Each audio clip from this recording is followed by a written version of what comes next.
E aí, galerinha do 5º ano, como vocês estão? Tudo bem? Eu sou a professora Juliana e vamos para mais uma aula de história. Vimos na aula passada sobre posse e propriedade. E aí, explicou para alguém da sua família como é que funciona essa questão de posse e propriedade? Legal, né? Antes de nós irmos para o nosso livro, vamos ver esse trechinho aqui. O que mudou na vida dos povos com a restrição de seus territórios? Vamos começar por aqui.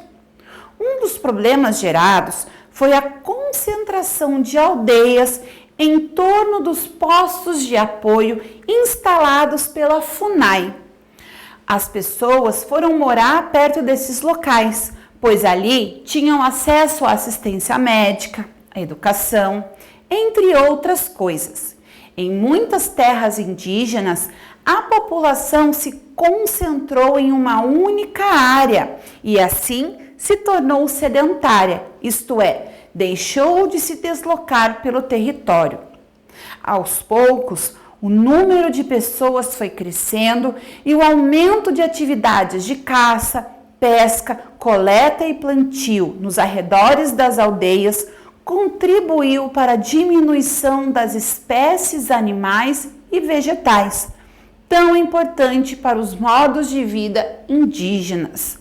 Preocupadas com tais mudanças, algumas comunidades indígenas começaram a desenvolver projetos de uso sustentável dos seus recursos mais usados e em risco de desaparecimento.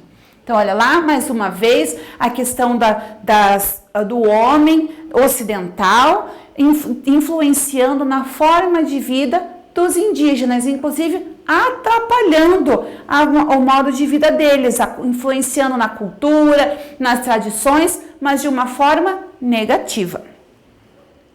Então, vamos para o nosso livro. Posse e propriedade de terras na história do Brasil. Apesar de os indígenas terem sido os primeiros habitantes das terras brasileiras, os portugueses consideravam o Brasil uma propriedade da coroa portuguesa, ou seja, do Reino de Portugal. Então, olha ali, o Portugal, né, o país Portugal, se achava dono do Brasil, tinha todos os direitos sobre esse país. Mas, na verdade, aqui já existiam pessoas que habitavam e que moravam. E isso foi ignorado neste momento da história. Como funcionava a distribuição de terras nesse período? Como que eram destinadas terras para as pessoas? Para os portugueses, as terras da colônia pertenciam à coroa portuguesa. Quem que é a colônia aqui, pessoal?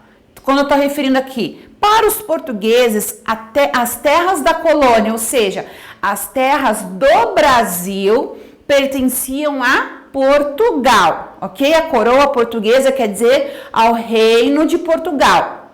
Tudo que era do Brasil pertencia a eles. Que se distribuiu a partir do ano de 1538.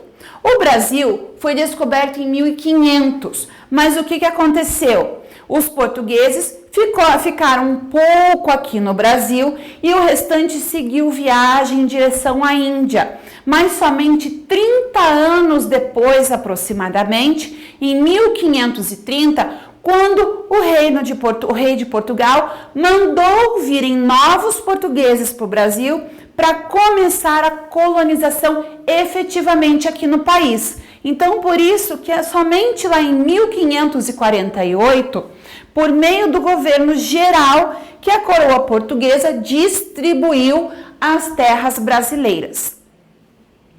Nesse sistema de distribuição, as pessoas ocupavam o território, morando, plantando e etc. E após 3 anos de uso, poderiam solicitar a posse da terra. Era quase que como se fosse um aluguel da terra. Então, a pessoa recebia aquela terra e ela podia ficar lá por 3 anos. Mas tinha que produzir, que trabalhar naquela terra. Depois de 3 anos ali, ela tinha o direito de pedir aquela terra, a posse daquela terra. Se o uso da terra fosse comprovado, ela era doada ao morador como uma sesmaria, ou seja, a coroa portuguesa tinha a propriedade das terras e dava posse dessa terra à pessoa que a utilizavam. Então, olha lá esse nome, sesmarias, que é quando a coroa portuguesa, ou seja, lá o reino de Portugal, ele era o dono da terra, a propriedade, o dono, e ele dava a essa pessoa o direito, como se fosse um aluguel, posse da terra para a pessoa utilizar. Essas pessoas poderiam doar parte de suas terras também, e assim por diante, conforme o esquema a seguir. Então, olha lá, vamos ver bem aqui. O rei de Portugal dava a terra aqui para o governador geral. Ele doava, ele dava. O governador geral distribuía sesmarias a portugueses. São outros portugueses, ele ia lá, deu um pedaço de terra para esse homem, outro para este outro homem. Aí esse homem usou por 3 anos, comprovou que estava utilizando aquela terra e produzindo, e aí ele recebeu o direito da terra. Aí ele pegou um pedaço da terra dele e deu para mais 2 que também recebiam o nome de sesmarias. Aí eles utilizavam, produziam ali naquela terra. Depois de 3 anos, o que ele tinha que fazer? Ele podia passar para outros. E assim foi indo sucessivamente essa questão da posse e propriedade das terras. Vamos lá? Aqui. A distribuição de terras estabelecida pela coroa portuguesa respeitava as terras que pertenciam aos indígenas antes da chegada dos portugueses?